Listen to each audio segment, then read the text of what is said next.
see it, I work with individuals and couples. Right? I also do what's called parental counseling. Remember before I showed you like the way a parent would actually speak to the child, right? Like how important that is in terms of building confidence and self-esteem. So many couples that I treat, this is very common in this field, is there's infidelity, right? So when there's infidelity, you're working with the people, sometimes even working with them individually, because you can't even put two people in a room because it's like chaos, right? Because there's too much anger, right? It's not productive. It's not productive. Let me say it that way. But for somebody who has no regard for somebody else, right? They went and had an affair. Empathy could be something as simple as this. This is like a simple example.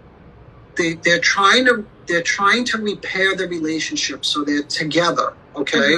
And one of them wants to go do something and the other one doesn't. And let's just say she says, I don't want to do that because it's going to make me uncomfortable. It reminds me of the place where you cheated. Something, I'm just making this up, okay? Right.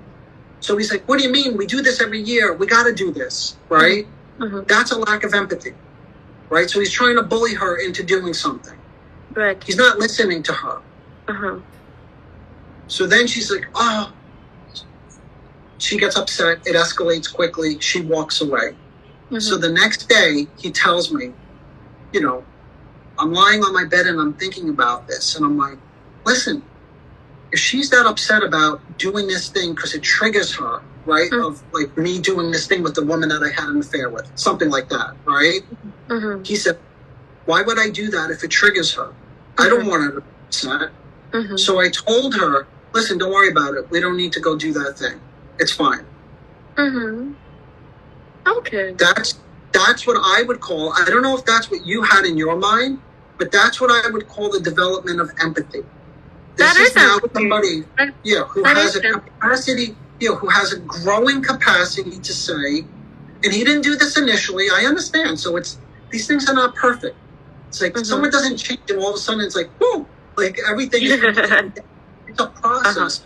He didn't do this initially. It took him like a day, but then he had some space. See, there's the space, in a more regulated state of mind, lying on his bed, and he said, if this is going to trigger her and upset her, why would I do this? Why would I push this?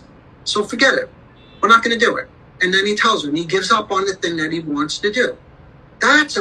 In my mind, this thing is small, but this is a big shift.